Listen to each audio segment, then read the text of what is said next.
दिल्ली सेवा बिल जो है उस पर राज्यसभा में चर्चा चल रही है। हम जानते हैं लोकसभा में वो आसानी से पास हो चुका है और आज जब बहस चल रही थी तो उसमें आम आदमी पार्टी के सांसद राघव चड्ढा जो हैं वो खड़े हुए और उन्होंने कहा कि ये राजनीतिक धोखा जो है वो किया जा रहा है। उन्होंने यहाँ पर जो अमित शाह ने लोकसभा में बयान दिया था उस पर पलटवार करते हुए भी कहा कि आप नेहरूवादी मत बनिए, आप आडवाणीवादी बनिए, जिन्होंने खुद दिल्ली को पूर्ण राज्य का दर्जा दिलाए जाने की मांग की थी। इससे पहले 3 अगस्त को लोकसभा ने इस बिल को हरी झंडी दे दी थी।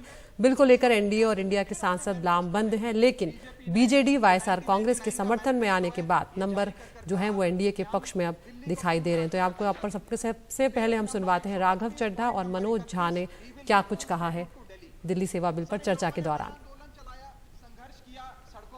मैं माननीय गृह मंत्री जी का बयान लोकसभा में सुन रहा था।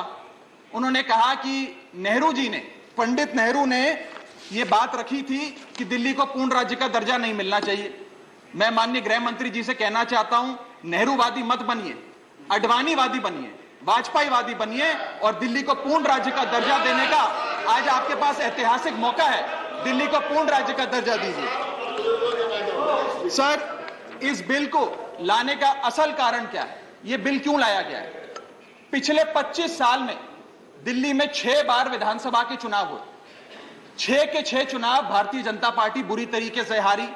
यहां तक कि 2015 और 20 में आजाद भारत के इतिहास की सबसे बड़े जनादेश की सरकार अरविंद केजरीवाल ने दिल्ली में बनाई।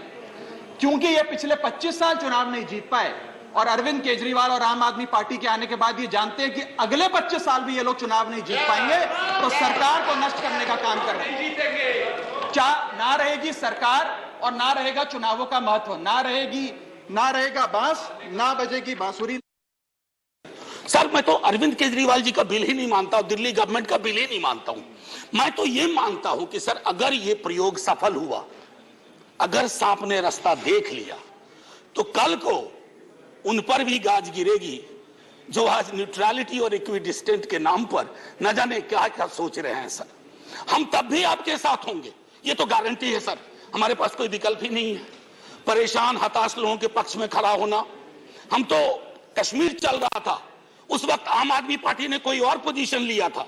आज उनको समझ में आ रहा होगा कि क्यों उस वक्त वो पोजीशन लिया। और आज मैं ये कह रहा हूं कि कल को किसी राज्य के साथ होगा, हम आपके साथ होंगे। तो आपको बता दें कि राज्यसभा में जब ये बिल पास हो जाएगा उसके बाद जो अधिकारियों की दिल्ली में ट्रांसफर और नियुक्ति का जो मामला होगा उस पर आखिरी फैसला उपराज्यपाल का ही होगा। हमारे साथ हमारे executive editor Akhilesh Sharma studio में मौजूद हैं। अखिलेश, यहाँ पर आज दिख रहा है जिस तरह से नंबर जो हैं वो एनडीए के साथ नजर आ रहे हैं, बीजेपी के साथ नजर आ रहे हैं, ऐसे में अब आम आदमी पार्टी आगे क्या कदम उठा सकती है, क्या विकल्प है उसके पास? देखिए, सुप्रीम कोर्ट में चुनौती देने की बात तो कह ही चुके हैं। वो ये कह रहे हैं कि सुप्रीम कोर्ट में मामला चूंकि ऑलरेडी चल भी रहा है, संविधान पीठ को मामला सौंपा गया है, तो वो इस बात का इंतजार करेंगे।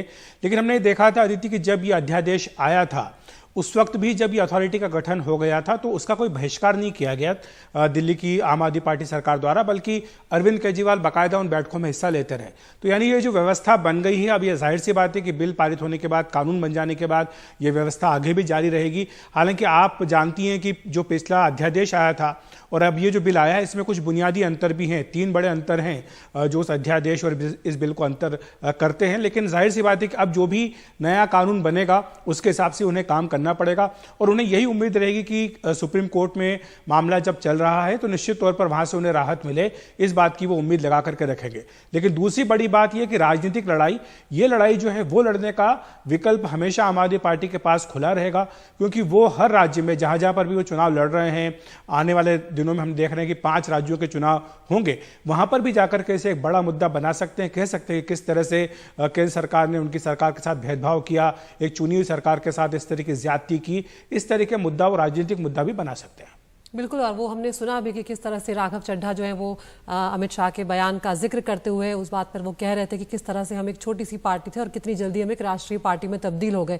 यहाँ पर राघव चड्ढा एक और बात कह रहे थे अखिलेश की ये राजनीतिक धोखा है, ये संवैधानिक पाप है, और वो बात इसलिए उठा रहे थे क्योंकि सुप्रीम कोर्ट की तरफ से जो फैसला आया था वो आम आदमी पार्टी के पक्ष में आया था, सरकार के पक्ष में आया था।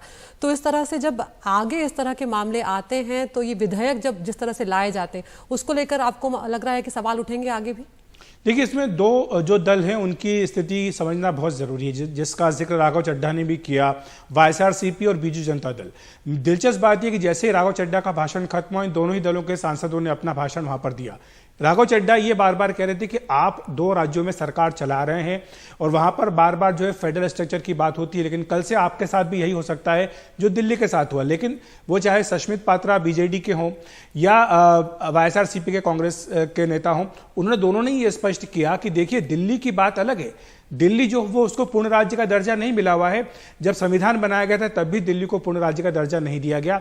ये हाफ स्टेट है और यहाँ पर चूंकि सुप्रीम कोर्ट है, यहाँ पर संसद है, यहाँ पर विभिन्न देशों के दूतावास है, यहाँ पर विभिन्न संस्थान काम करते हैं, इसलिए यहाँ की स्थिति अलग है। और दुनिया में किसी भी देश में जहां पर की राजधानी है वहां पर पूर्ण राज्य का दर्जा नहीं है, इसीलिए नहीं दिया गया, क्योंकि ये जो सारी व्यवस्था होती है देश की राजधानी चलाने के लिए, इसलिए जरूरी होता है। तो राघव चड्ढा का जो बयान था, जो भी बात थी, उनको तुरंत ही उनको जवाब भी वहां पर दे दिया गया। लेकिन हम जानते हैं अदिति कि जो दिल्ली वर्सेस केंद्र की लड़ाई है, ये राजनीतिक लड़ाई भी बहुत बड़ी है और ये लड़ाई थमने वाली नहीं है, आने वाले दिनों में भी ज्यादा तेज होगी। यह बात जरूर है कि इसमें कानूनी और संवैधानिक जो पहलू हैं, इस पर आखिरी बात अभी कही जानी बाकी है। बिल्कुल, और इंतजार रहेगा इसका कि आज राज्यसभा में जब अमित शाह कंक्लूडिंग रिमार्क्स देते हैं तब वो क्या कुछ कहेंगे अपने संबोधन में, और उसके बाद वोटिंग होगी। बहुत बहुत शुक्रिया अखिलेश आपका इस तमाम जानकारी के लिए।